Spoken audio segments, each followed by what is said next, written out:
Good afternoon বন্ধুরা।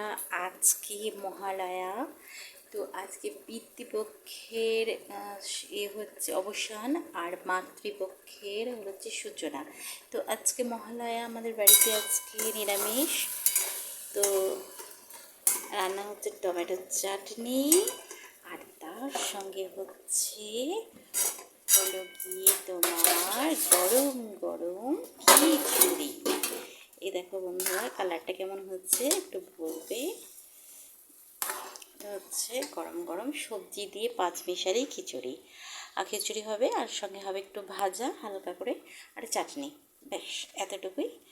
তো আজকে এইটুকুই আমাদের রান্না হবে। এবার দেবী পক্ষ পড়ে গেল, এবার নবরাত্রি শুরু হবে। নবরাত্রিতে আমাদের বাড়িতে নবরাত্রি আমরা করি, অতএব এবার তো